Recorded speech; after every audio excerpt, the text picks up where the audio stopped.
이번 시간에는 내과 질환 첫 번째로 급성성 호흡기 감염병에 대해 말씀드리겠습니다. 감기, 인플루엔자, 코로나19에 대해서 살펴보면서 그 차이점과 공통점, 예방과 치료에 있어 유의할 점에 대해 살펴보겠습니다. 오늘 강의를 맡은 저는 인도주의 실천 의사협의회 소속으로 이주민 건강권을 위한 동행에 참여하고 있는 내과의사 추호식입니다. 급성호흡기 감염병을 일으키는 바이러스에 대해 살펴보겠습니다. 많은 바이러스가 있지만 대표적으로 아데노바이러스, 사람 복합 바이러스, 파라인플루엔자 바이러스, 호흡기 세포융합 바이러스, 리노바이러스, 사람 메타뉴모 바이러스, 사람 코로나 바이러스가 있습니다. 바이러스 이름을 다 기억할 필요는 없습니다. 한번 봐 놓으시면 되겠습니다. 이런 바이러스에 감염되면 며칠간의 잠복기를 거쳐서 증상이 나타나는데 열, 두통, 근육통 같은 전신 증상과 기침, 콧물, 가래 같은 호흡기 증상이 나타납니다. 바이러스 다음으로 급성호흡기 감염병을 많이 일으키는 것은 세균인데 여러 종류가 있습니다. 폐렴구균, 헤모필루스 인플루엔자, 마이코플라즈마 폐렴균, 클라미디아 폐렴균 등이 있습니다. 세균에 의한 감염은 바이러스에 의한 감염증에 비해서 더 심하거나 치명적인 경과를 보이는 경우가 많습니다. 여러 가지 바이러스와 세균이 호흡기 감염병을 일으킨다는 것을 먼저 살펴보았습니다. 이번에는 바이러스와 세균 자체에 대해서 공부해 보도록 하겠습니다. 둘 다 미생물입니다. 미생물이란 아주 작은 생물체라는 뜻입니다. 세균은 세포 한 개로 되어 있는데 온전한 세포를 형성하고 있어서 자체적으로 생존이 가능합니다. 바이러스는 세균보다 작고 자체적으로 생존할 수 없어서 사람 같은 숙주의 세포 속으로 들어가야 생존이 가능합니다. 그러나 이 두 가지 바이러스와 세균에 의해서 생긴 감염병은 정상으로 구분이 되지 않습니다.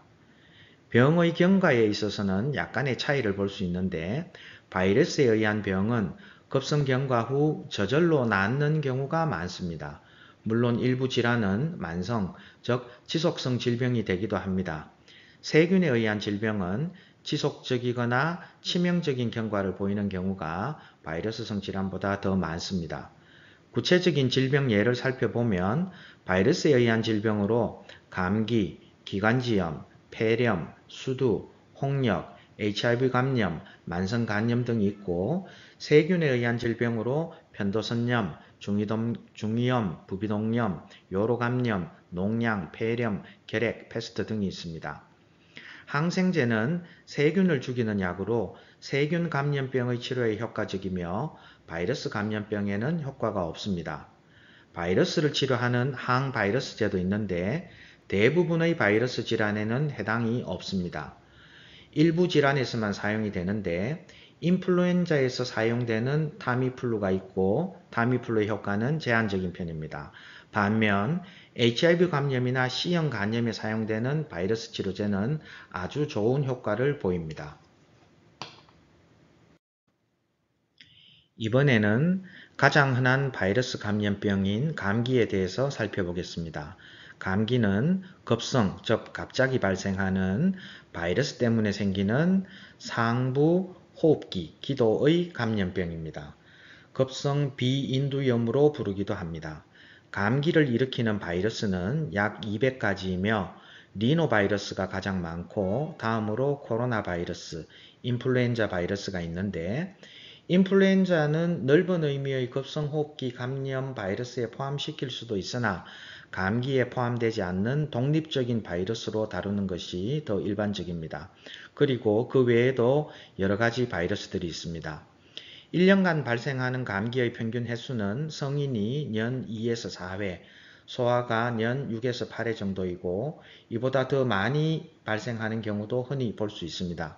그리고 효과가 좋은 항바이러스제는 아직까지 없으며 병원에서 감기 치료를 할 때 항바이러스제를 사용하지는 않습니다.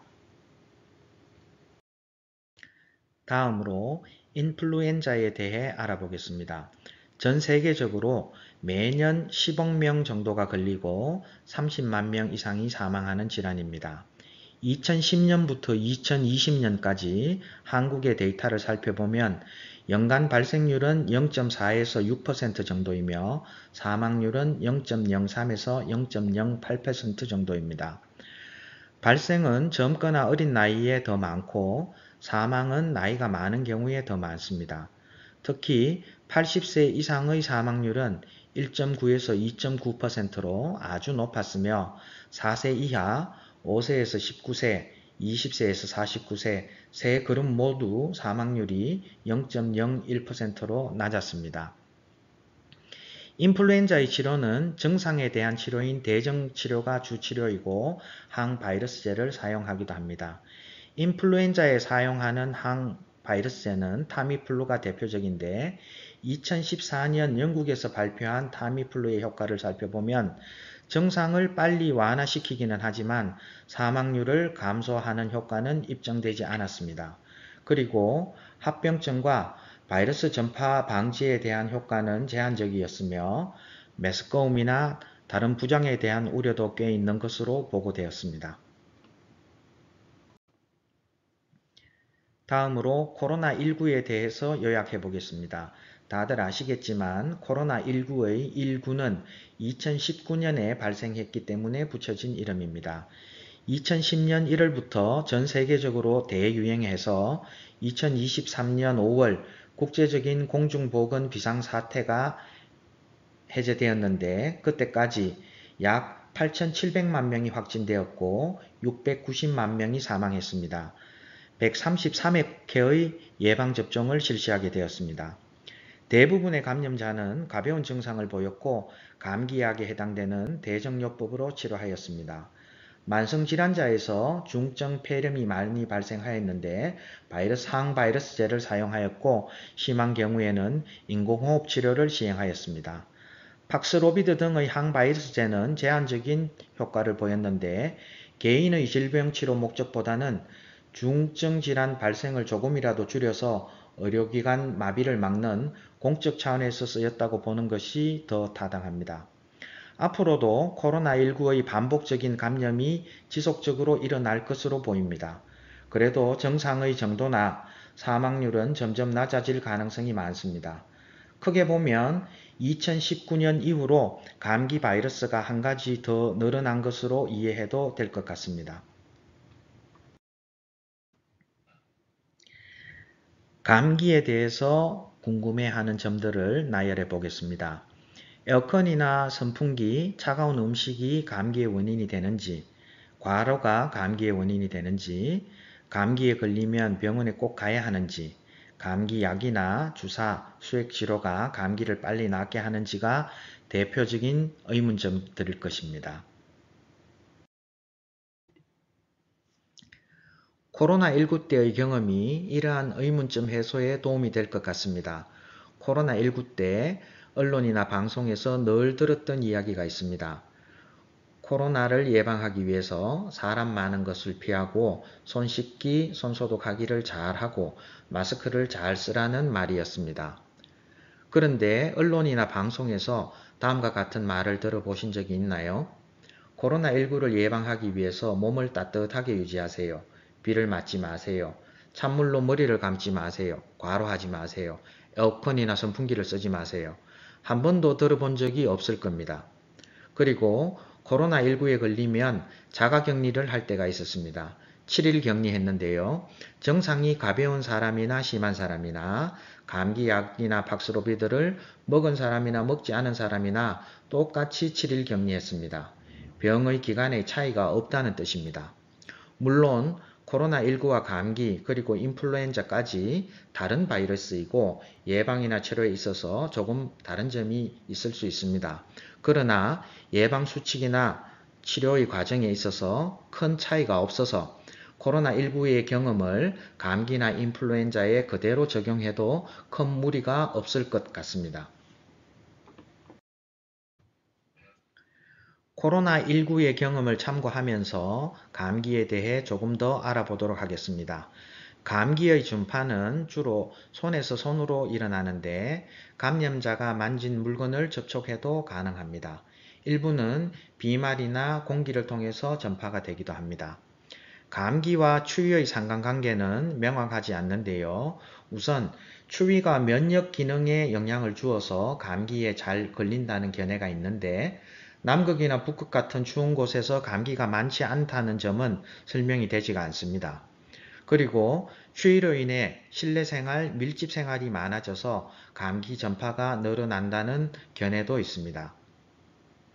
감기의 치료를 요약해보면 증상에 대한 치료인 대증요법, 즉 해열진통제, 기침약, 가래약, 콧물약 등을 사용합니다. 그런데 이 약들은 감기를 빨리 낫게 하는 효과는 없으며 증상을 완화시키는 약입니다. 감기에 효과적인 항바이러스제는 없고 감기에는 예방주사도 없습니다.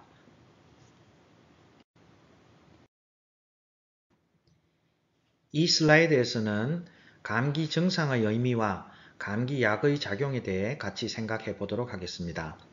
감기 때 열이 나는 경우가 많은데 체온이 올라가는 것은 면역 기능 강화에 도움이 된다는 견해가 있습니다. 이렇게 본다면 체온을 낮게 하는 해열 진통제는 면역 기능에 지장을 줄지도 모릅니다. 기침은 가래나 이물질을 배출하는 호흡기 청소 작용으로 볼 수 있습니다. 기침약을 써서 기침을 적게 하게 되면 호흡기 청소 작용에 지장을 주는 것은 아닌지 우려가 되기도 합니다. 가래나 콧물도 나름의 역할이 있을 것이고 그에 해당되는 약이 어떤 의미를 가지는지는 명확하지 않습니다. 그리고 모든 약은 부작용의 가능성이 있습니다. 그래서 감기약은 증상이 심할 때 꼭 필요한 만큼만 복용하는 것이 좋습니다. 자연적으로 치료될 수 있는 감기라 하더라도 병원에 꼭 가야 하는 경우가 있습니다. 우선 고열이 지속하는 경우, 특히 만 3일 이상의 고열은 꼭 병원에 가는 것이 좋겠습니다. 호흡이 힘들고 숨이 찬 경우도 고름색 가래가 있으면서 증상이 점점 더 심해지는 경우에도 가래를 동반한 기침이 7일 이상 지속하거나 가래가 없더라도 기침이 14일 이상 지속하는 경우, 그리고 부비동염이나 중이염이 의심되는 경우에는 병원을 가서 진찰과 치료를 받는 것이 좋겠습니다.